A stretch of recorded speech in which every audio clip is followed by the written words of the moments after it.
حاضرین جمعہ، جیسا کہ یہ رمضان المبارک کا مہینہ چل رہا ہے کہ جس مہینے کے روزے کو اللہ تعالیٰ نے اہل ایمان پہ فرض کیا ہے، اور یہ روزہ، یہ رمضان کے روزے، یہ اسلام کے ارکان میں سے ایک رکن ہے، یعنی اسلام کی بنیاد جن 5 چیزوں پر قائم ہے ان میں سے ایک روزہ بھی ہے۔ تو اس مختصر سے وقت میں 2 رکعت پڑھتے ہوئے اس مختصر سے وقت میں دیکھتے ہیں کہ یہ روزہ کن مراحل سے گزرا، اور اس روزے کی یا اس رمضان کے مہینے کی اہمیت دیگر اعمال کے ساتھ جڑ کر کے کیا ہے۔ تو جیسے آپ اگر دینی کتابوں کا مطالعہ کریں اور دینی مسائل کو اگر دیکھیں تو کئی ایک مسئلے ایسے ہیں جو یکایک اللہ رب العالمین نے ایک ہی مرتبہ ان کا حکم ہو بہو نہیں دے دیا، بلکہ ان کے حکم کے اندر ترمیم ہوتی رہی ہے، تبدیلیاں اور چینجنگ ہوتی رہی ہیں۔ انہی مسائل میں سے ایک مسئلہ روزہ کا بھی ہے کہ روزہ کا حکم یا روزے کا مسئلہ جو آج ہمارے درمیان ہے، جس پر ہم عمل پیرا ہیں، یہ 3 مراحل سے ہو کر کے گزرا ہے، اور یہ تیسرا مرحلہ روزے کی کیفیت اور روزے کی حالت ہمارے اوپر ہے۔ پہلا مرحلہ جس میں اللہ تعالیٰ نے روزے کو فرض کیا اور فرمایا کہ کتب علیکم الصیام کما کتب علی الذین من قبلکم لعلکم تتقون، کہ رمضان کا روزہ یہ تمہارے اوپر فرض کیا گیا ہے بعینہ، اسی طرح سے جیسے تم سے پہلے لوگوں پہ فرض تھا، لعلکم تتقون، تاکہ تم متقی بن جاؤ، یعنی روزہ رکھ کر کے اور اس مہینے کے اندر عبادات کر کے تمہارے اندر تقوی اور نکھار آ جائے۔ اسی حکم میں اللہ نے آگے چل کے فرمایا وَعَلَى الَّذِينَ يُطِيقُونَهُ فِدْيَةُ طَعَامُ مِسْكِينٍ، کہ ان لوگوں پر جو اس روزہ رکھنے کی طاقت رکھتے ہیں، وَعَلَى الَّذِينَ يُطِيقُونَهُ، ان لوگوں پر جو اس کی طاقت رکھتے ہیں، فِدْيَةٌ طَعَامُ مِسْكِينٍ، ایک مسکین کا کھانا ہے فدیے کے طور پر۔ فدیہ ہے ایک مسکین کا کھانا، مطلب کیا ہے کہ جو روزہ رکھنے کی طاقت رکھتے ہیں، جن کے اوپر روزہ فرض ہے، اگر وہ روزہ نہیں رکھنا چاہتے تو ان کے لیے ہے کہ ایک مسکین کو کھانا کھلا دیں، ایک مسکین کو کھانا کھلا دیں، ان کا روزے کا بدل ہو جائے گا۔ لیکن اس میں بھی اللہ تعالیٰ نے آگے کہا کہ وَأَن تَصُومُوا خَيْرٌ لَكُمْ، یعنی فدیہ دینا جائز تو ہے، فدیہ دے دو گے تمہارے روزے کا بدل ہو جائے گا، لیکن اگر روزہ رکھو تو یہ تمہارے لیے زیادہ بہتر ہے۔ یہ پہلا مرحلہ تھا۔ مطلب کیا ہوا کہ پہلے مرحلے میں روزہ رکھنا کمپلسری نہیں تھا، اختیار تھا، چاہو تو روزہ رکھو اور نہ روزہ رکھنا ہو تو ہر روزے کے بدلے میں ایک مسکین کو کھانا کھلا دو، یعنی جتنا روزہ چھوڑ رہے ہو اتنے مسکین کو کھانا کھلا دو۔ اس کے بعد دوسرا مرحلہ نازل ہوا، اس کے آگے کی آیتیں نازل ہوئی شہر رمضان الذی انزل فیہ القرآن ہدی للناس وبینات من الہدی والفرقان فمن شہد منکم الشہر فلیصم۔ اللہ نے کہا کہ رمضان کا مہینہ وہ مہینہ ہے جس میں قرآن کا نزول ہوا، جو قرآن لوگوں کے لیے ہدایت اور رہنمائی ہے۔ آگے اللہ نے فرمایا کہ فمن شہد منکم الشہر، کہ تم میں سے جو بھی اس مہینے میں حاضر ہو، موجود ہو، یعنی جو اس مہینے کو اپنی زندگی میں پا جائے، فلیصم، تو چاہیے کہ اس کا روزہ رکھے۔ اب یہاں سب پر کمپلسری ہو گیا، یعنی اب فدیہ دے کر کے چھٹکارا نہیں ہے۔ دوسرے مرحلے میں سب کو روزہ رکھنا ہی ہے، اب فدیہ نہیں چلے گا۔ صرف مستثنا کیا تو کن کو؟ وَمَنْ كَانَ مِنْكُمْ مَرِيضًا أَوْ عَلَىٰ سَفَرٍ، جو مریض ہوں، بیمار ہوں یا سفر میں ہوں، تو ان پر رخصت ہے کہ روزہ توڑ دیں، روزہ نہ رکھیں اور بعد کے دنوں میں اس گنتی کو پورا کر لیں۔ جو طاقت رکھتا ہے رکھنے کی، مریض نہیں ہے، مسافر نہیں ہے، اپنے گھر میں ہے عاقل اور بالغ ہے اس کے اوپر کمپلسری ہے روزہ رکھنا، اب اسے فدیہ دے کر کے چھٹکارا نہیں۔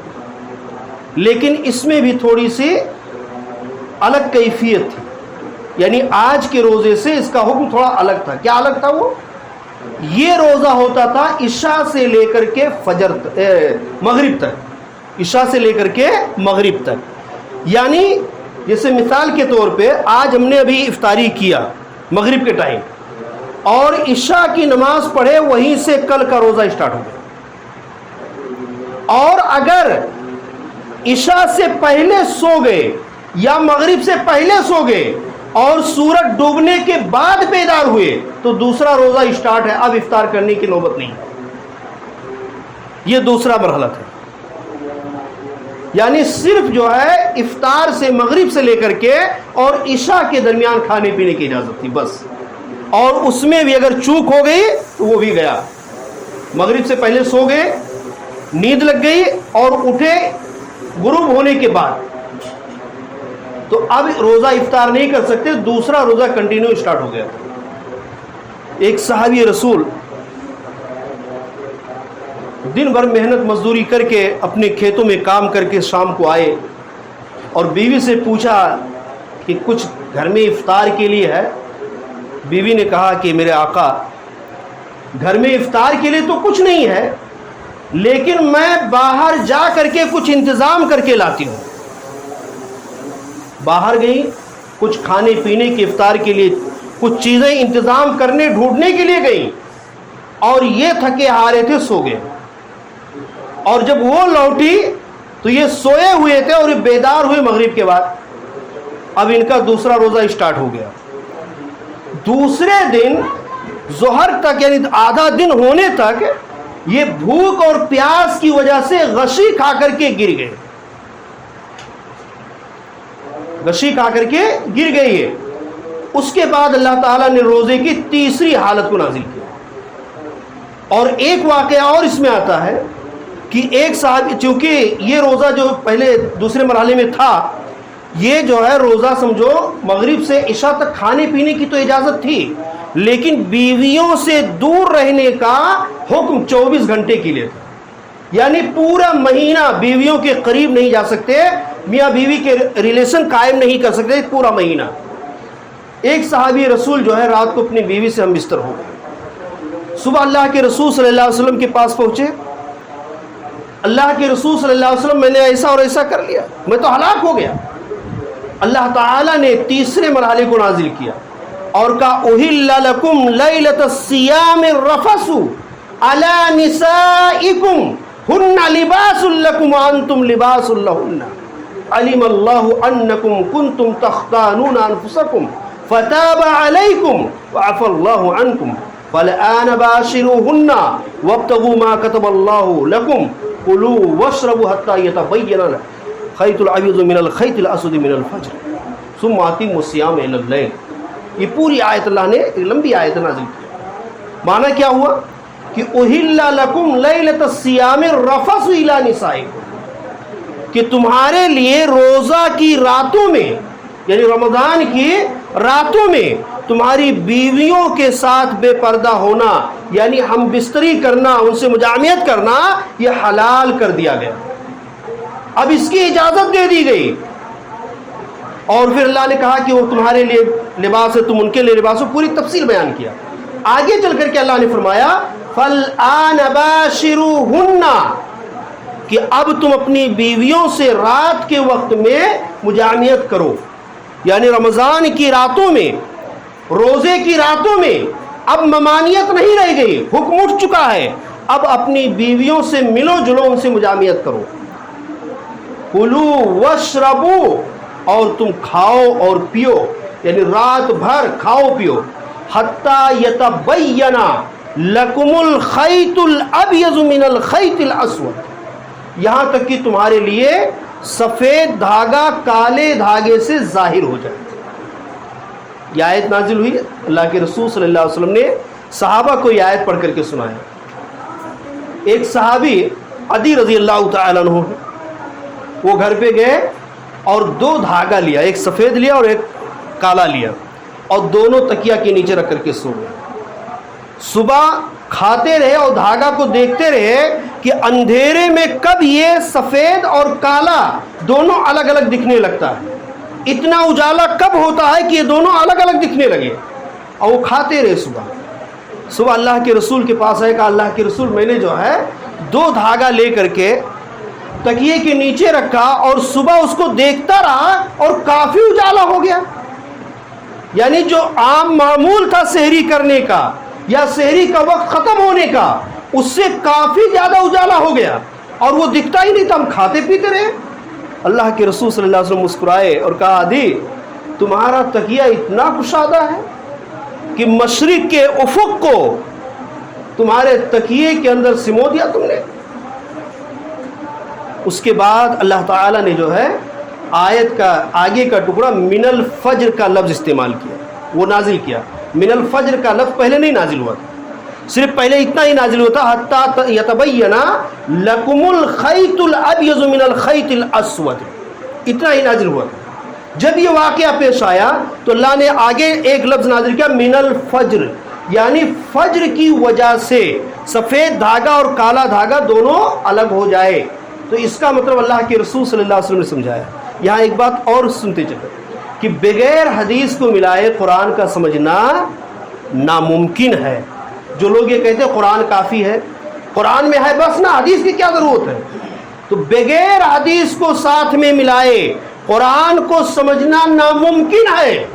اور یہ حدیث کوئی الگ چیز نہیں ہے، یہ قرآن کی تفسیر ہے، قرآن کی توضیح ہے، اس کی وضاحت اور اس کی جو خلاصہ ہے حدیث. اللہ کے رسول صلی اللہ علیہ وسلم نے اس کی وضاحت کیا اور سمجھایا کہ یہاں سفید دھاگا اور کالا دھاگے سے مراد وہ دھاگا نہیں جو تم تکیے کے نیچے رکھے تھے. یہاں کالے دھاگے سے مراد ہے رات کی تاریکی اور سفید دھاگے سے مراد ہے دن کا اجالا، دن کی روشنی. یعنی رات کی تاریکی سے جب تک دن کی سفیدی، دن کا اجالا پھوٹنے نہ لگے تب تک کھاتے پیتے ہو. یعنی سحری کا جو وقت ختم ہوتا ہے جس کو ہم صبح صادق کہتے ہیں، تو یہ جو ہے جب تک دن کا اجالا رات کی تاریکی سے الگ نہ ہونے لگے، پھوٹنے نہ لگے، روشن نہ ہونے لگے تب تک کھاتے پیتے رہو. تو یہ تیسرے مرحلے میں گویا مغرب سے لے کر کے اور صبح صادق تک کھانے پینے سے اور بیویوں کے ساتھ مجامعت کرنے کی، ان تمام چیزوں کی اجازت دے دی گئی. یعنی اب روزہ رہا صبح صادق سے لے کر کے غروب آفتاب تک، اتنا ہی روزہ رہ گیا. اور یہ روزہ بھی آج کے دنوں میں 14-15 گھنٹے کا ہو جاتا، ہم تھک جاتے ہیں. اگر وہ ہوتا تو کیا ہوتا. اور اسی طرح سے آج بھی دنیا کے وہ ممالک یا وہ علاقے جہاں آج بھی 22-23 گھنٹے کا روزہ ہوتا ہے، جہاں پہ دن 2-3 گھنٹے کا ہی ہوتا ہے، کہیں کہیں پہ تو 1 گھنٹہ پونا گھنٹہ کا ہی دن ہوتا ہے.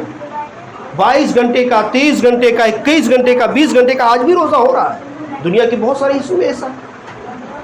تو یہ تیسرا مرحلہ تھا جو اللہ تعالیٰ نے روزے کو جو ہے گزارتے ہوئے تیسرے مرحلے پہ لا کے ٹیک دیا، اور یہ آخر تک یعنی قیامت تک یہی حکم باقی رہے گا. اس میں ہم 2 چیزیں دیکھتے ہیں. ایک تو اللہ نے پہلے کہا شہر رمضان الذی انزل فیہ القرآن، یعنی رمضان کا مہینہ وہ مہینہ جس میں قرآن کا نزول ہوا. تو اس سے جو ہے قرآن کا اور رمضان کا ربط، قرآن اور رمضان کا تعلق کتنا گہرا ہے یہ اللہ تعالیٰ نے واضح کر دیا کہ قرآن کے نزول کے لیے اللہ نے رمضان کا مہینہ چنا، اور رمضان کے مہینے میں انا انزلناہ فی لیلۃ القدر، لیلۃ القدر کو چنا، شب قدر کو چنا قرآن کے نزول کے لیے، جس سے قرآن کا اور رمضان کا ربط ثابت ہوتا ہے کہ قرآن کا اور رمضان کا بہت گہرا تعلق ہے. قرآن رمضان میں نازل ہوا، اس کا کیا مطلب ہے؟ اس لیے کہ ذہن میں ایک سوال پیدا ہو سکتا ہے کہ ہم تو سنتے آ رہے ہیں کہ فلاں جگہ گئے یہ واقعہ پیش آئے یہ آیتیں نازل ہوئی، فلاں جگہ گئے یہ واقعہ پیش آیا یہ صورت نازل ہوئی، فلاں معاملہ ہوا ایسا ہوا یہ صورت نازل ہوئی. تو پھر رمضان ہی رہتا تھا کیا؟ ایسا تو ہو نہیں سکتا. پورا قرآن 23 سال میں جب جیسی جہاں ضرورت پڑی تھوڑا تھوڑا کر کے نازل ہوا، تو پھر رمضان میں نازل ہونے کا کیا مطلب ہے؟ تو رمضان میں قرآن کے نزول کا دو معنی ہے۔ ایک معنی یہ ہے کہ رمضان میں قرآن کا اترنا شروع ہوا، یعنی سب سے پہلی آیت اقرأ بسم ربک الذی خلق، یہ سورہ علق کی جو 5 آیتیں پہلے نازل ہوئیں، وہ سب سے پہلی آیت رمضان کے مہینے میں شب قدر میں، اور بعض تحقیق کے مطابق 21ویں شب یعنی 21ویں رمضان کو یہ پہلی آیت نازل ہوئی۔ تو قرآن کا رمضان میں نازل ہونے کا ایک مطلب ہے کہ قرآن کا نازل ہونا یہ رمضان میں شروع ہوا، رمضان میں اسٹارٹ ہوا۔ اور دوسرا معنی یہ ہے قرآن کے نزول کا کہ قرآن پہلے لوح محفوظ میں تھا، اور یہ جو آسمان ہم دیکھ رہے ہیں نیچے والا آسمان، یہ اس کو کہا جاتا ہے آسمان دنیا۔ اس کے اوپر 6 آسمان ہیں، پورے ٹوٹل 7 آسمان ہیں۔ یہ جو دکھ رہا ہے یہ سب سے نیچے والا ہے، اس کو آسمان دنیا کہا جاتا ہے۔ آسمان دنیا کیوں کہا جاتا ہے؟ ایک تو یہ دنیا سے دکھتا ہے، اور دوسرے آسمان کے مقابلے میں یہ دنیا سے سب سے زیادہ قریب، اس لیے کہ پہلے یہی پڑتا ہے، اس کے بعد اس کے اوپر 6 آسمان پڑتے ہیں، اور ہر 2 آسمانوں کے درمیان اتنا ہی فاصلہ ہے جتنا دنیا سے اور یہ پہلے آسمان کا ہے۔ تو یہ پہلا آسمان ہے، اس کو آسمان دنیا کہا جاتا ہے۔ آسمان دنیا پر ایک جگہ ہے بیت العزت، بیت العزت، جس کو دوسرے جو ہے لفظوں میں بیت المعمور بھی کہا جاتا ہے۔ تو یہ بیت العزت جو جگہ ہے، قرآن رمضان کے مہینے میں شب قدر میں یہ لوح محفوظ سے اتار کر کے بیت العزت میں رکھا گیا۔ یہ ہے قرآن کا رمضان میں نازل ہونے کا مطلب، کہ پورا قرآن لوح محفوظ سے اتار کر کے بیت العزت میں رکھا گیا، اور بیت العزت سے جب جیسی جہاں جو ضرورت پڑی اتنی آیتیں یا صورتیں 23 سال میں تھوڑا تھوڑا کر کے نازل ہوتی رہی۔ تو یہ قرآن کا نزول کے اللہ تعالیٰ نے اسی مہینے کو چنا۔ اللہ کے نبی صلی اللہ علیہ وسلم کا طریقہ بھی تھا، اور اللہ کے رسول نے فضیلتیں بھی بیان کی کہ یہ رمضان، یہ روزہ اور یہ قرآن، یہ دونوں قیامت کے دن اپنے صاحب کے لیے یعنی پڑھنے والے اور روزہ رکھنے والے کے لیے یہ دونوں سفارش کریں گے۔ روزہ کہے گا کہ اللہ، میں نے اس بندے کو بھوکا پیاسا رکھا، پیاس لگی تھی، بھوک لگی تھی، پانی کھانا موجود تھا، لیکن میں نے اس کو کھانے پینے نہیں دیا، اس کو بھوکا رکھا، پیاسا رکھا۔ اے اللہ، تو اس کے تعلق سے میری سفارش کو قبول کر دیا۔ اور حدیث کے جو الفاظ ہیں کہ وہ حجت کریں گے، حجت مطلب ہوگا ڈسکس کرنا، بحث کرنا، جھگڑا کرنا، یعنی یہ جھگڑیں گے، بحث کریں گے، حتیٰ یہاں تک کہ یدخل الجنہ، اور جنت میں داخل نہ کرا، یعنی جب تک اس کو جنت میں داخل نہیں کرا دیں گے تب تک یہ روزے بندے کے حق میں اللہ تعالیٰ سے حجت کریں گے کہ میں نے اس بندے کو بھوکا اور پیاسا رکھا، اللہ میری سفارش قبول کر لے۔ اللہ رب العالمین روزے کی سفارش قبول کر کے اسے جنت میں داخل کرے۔ قرآن کہے گا کہ اے اللہ، میں نے اسے رات کو سونے سے روکے رکھا، رات کو سونے نہیں دیا، میری تلاوت میں، میرے پڑھنے میں یہ مصروف تھا، اور رات بھر میرے تلاوت میں، میرے پڑھنے میں جاگتا رہا۔ اللہ، میں نے اس کو سونے سے روکے رکھا تھا، لہذا اللہ اس کے حق میں میری سفارش کو قبول کر لے۔ قرآن بھی یہ سفارش کرے گا، اور یہ بھی اللہ سے اس وقت تک حجت کرے گا جب تک کہ بندے کو جنت میں داخل نہ کرا دے۔ تو یہ روزہ اور یہ قرآن دونوں اللہ تعالیٰ سے قیامت کے دن بحث کریں گے، حجت کریں گے، اور ڈسکس کر کے اس کو جنت میں داخل کرائیں گے۔ اسی طرح سے اللہ کے رسول صلی اللہ علیہ وسلم نے روزے کو جہنم سے ڈھال بتایا کہ روزہ یہ جہنم سے آڑ ہے، ڈھال ہے۔ ڈھال کہتے ہیں، جنگی جو ہے تصویریں دیکھے ہوں گے یا جنگی ویڈیو دیکھے ہوں گے کہ آدمی پہلے زمانے میں ایک ہاتھ سے تلوار چلاتا تھا اور ایک ہاتھ میں اتنا بڑا لوہے کا وہ لیے رہتا تھا، اس سے تلوار کے وار کو روکتا تھا، تیر کے وار کو روکتا تھا، جس کو ڈھال کہا جاتا ہے۔ تو یہ جس طرح سے وار کو روکنے کے لیے ڈھال استعمال کر رہا ہے، اور یہ ڈھال اس کو تلوار اور تیر کے وار سے بچا رہا ہے، اسی طرح سے یہ روزہ بندے کے لیے جہنم سے ڈھال ہے، جہنم سے بچائے گا، جہنم اور بندے کے بیچ میں آ کر کے ڈھال کے مانند کھڑا ہو جائے گا۔ تو اللہ کے رسول نے فرمایا کہ الصیام جنۃ، یہ روزہ ڈھال ہے، جہنم سے بچاؤ کا ذریعہ ہے یہ۔ اور ایک حدیث میں اللہ کے رسول صلی اللہ علیہ وسلم نے اور وضاحت کیا کہ من صام یوما فی سبیل اللہ، کہ جس نے ایک دن کا روزہ رکھا اللہ کے راستے میں، تو اللہ کے راستے میں کا دو مفہوم محدثین نے بیان کیا۔ ایک تو مفہوم بیان کیا جہاد فی سبیل اللہ، یعنی میدان جنگ میں روزے کی حالت میں لڑا، روزہ رکھ کر کے لڑائی کیا۔ اور ایک معنی اس کا ذکر کیا فی سبیل اللہ کا معنی ہے فی رضا اللہ، یعنی اللہ کی رضامندی کے لیے، اللہ کی خوشی کے لیے، اللہ کو راضی کرنے کے لیے۔ جس نے ایک دن کا روزہ رکھا، یعنی ایک دن خلوص کے ساتھ اللہ کی رضامندی کے لیے اگر روزہ رکھا ہے، بعد اللہ وجہہ، تو اللہ تعالیٰ اس کے چہرے کو، چہرے سے مراد پورا جسم، پورا وجود، کہ اس کو دور کر دیتا ہے جہنم سے 70 خریفہ، 70 سال کی مسافت کی دوری، یعنی جتنا 70 سال آدمی چل کر کے طے کرے، اللہ تعالیٰ اس بندے کے اور جہنم کے درمیان اتنی دوری کر دیتا ہے ایک روزے کی وجہ سے، ایک دن کا روزہ جو اللہ کی رضامندی کے لیے رکھا گیا۔